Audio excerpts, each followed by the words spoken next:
Our story today is called The Last Leaf. It was written by O. Henry.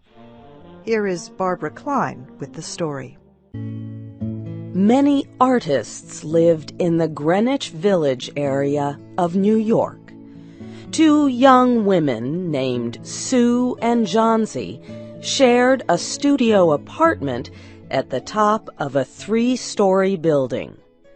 Johnsy's real name was Joanna.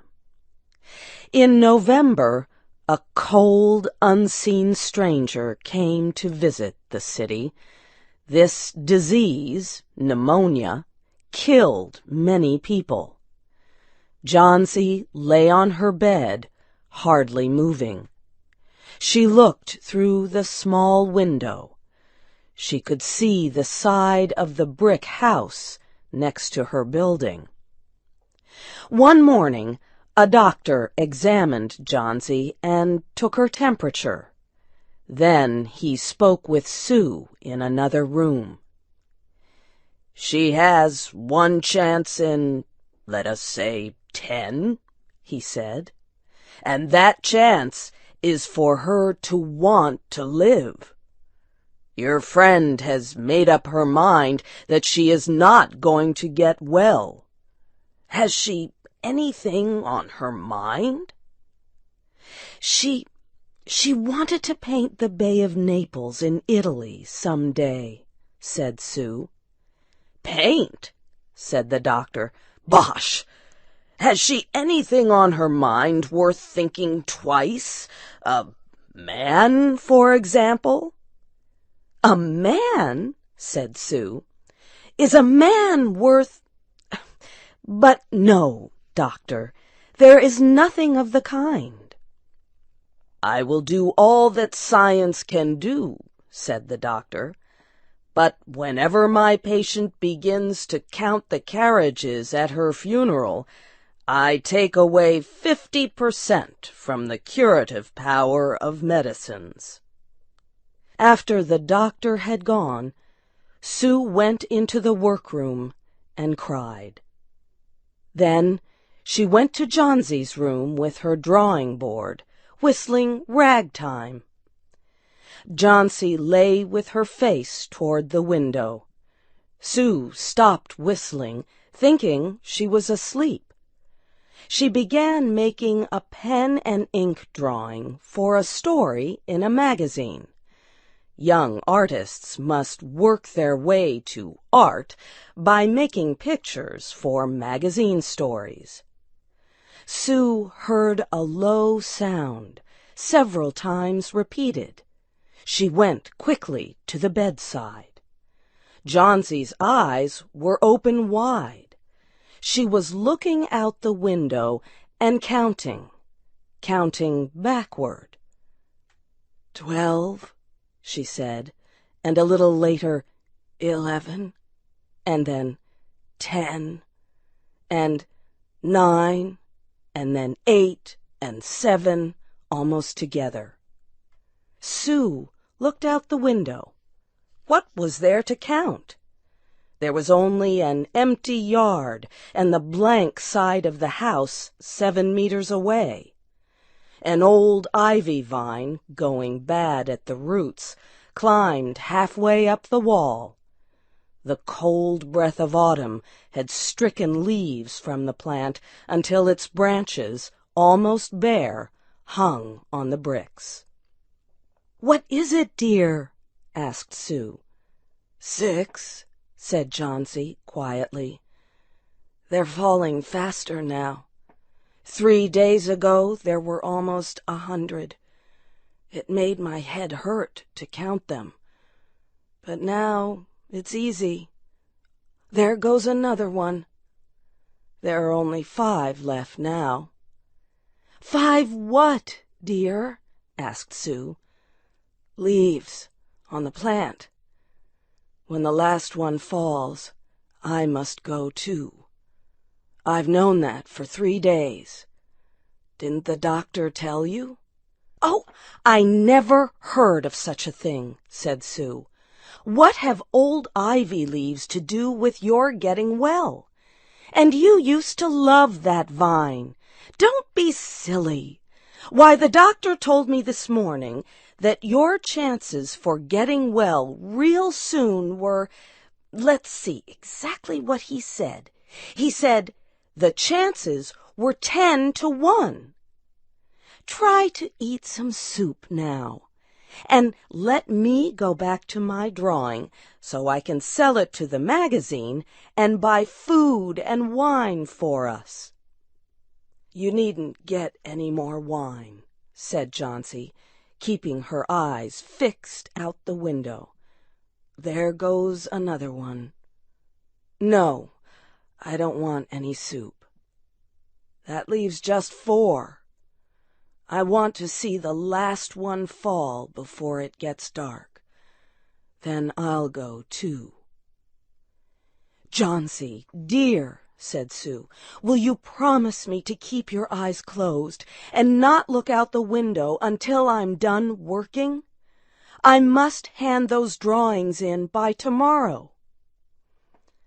"Tell me as soon as you have finished," said Johnsy, closing her eyes and lying white and still as a fallen statue. "I want to see the last one fall. I'm tired of waiting. I'm tired of thinking. I want to turn loose my hold on everything and go sailing down, down, just like one of those poor, tired leaves." "Try to sleep," said Sue. "I must call Mr. Behrman up to be my model for my drawing of an old miner. Don't try to move until I come back." Old Behrman was a painter who lived on the ground floor of the apartment building. Behrman was a failure in art. For years he had always been planning to paint a work of art, but had never yet begun it. He earned a little money by serving as a model to artists who could not pay for a professional model. He was a fierce little old man who protected the 2 young women in the studio apartment above him. Sue found Behrman in his room. In one area was a blank canvas that had been waiting 25 years for the first line of paint. Sue told him about Johnsy and how she feared that her friend would float away like a leaf.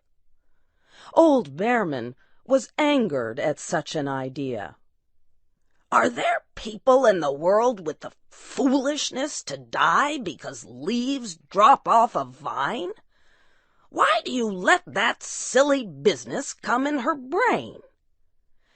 "She is very sick and weak," said Sue, "and the disease has left her mind full of strange ideas."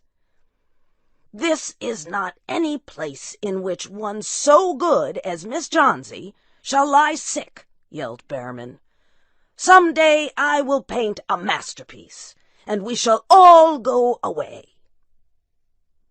Johnsy was sleeping when they went upstairs. Sue pulled the shade down to cover the window. She and Behrman went into the other room. They looked out a window fearfully at the ivy vine. Then they looked at each other without speaking. A cold rain was falling, mixed with snow. Behrman sat and posed as the miner. The next morning, Sue awoke after an hour's sleep. She found Johnsy with wide-open eyes staring at the covered window. "Pull up the shade. I want to see," she ordered quietly. Sue obeyed. After the beating rain and fierce wind that blew through the night, there yet stood against the wall one ivy leaf. It was the last one on the vine. It was still dark green at the center, but its edges were colored with the yellow. It hung bravely from the branch about 7 meters above the ground. "It is the last one," said Jauncey. "I thought it would surely fall during the night. I heard the wind. It will fall today, and I shall die at the same time." "Dear, dear," said Sue, leaning her worn face toward the bed, "think of me if you won't think of yourself. What would I do?" But Jauncey did not answer.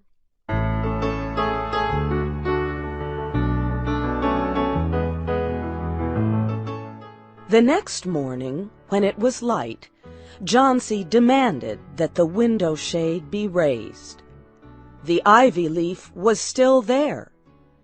Jauncey lay for a long time looking at it. And then she called to Sue, who was preparing chicken soup. "I've been a bad girl," said Jauncey. "Something has made that last leaf stay there to show me how bad I was. It is wrong to want to die. You may bring me a little soup now." An hour later she said, "Some day I hope to paint the Bay of Naples." Later in the day the doctor came, and Sue talked to him in the hallway. "Even chances," said the doctor.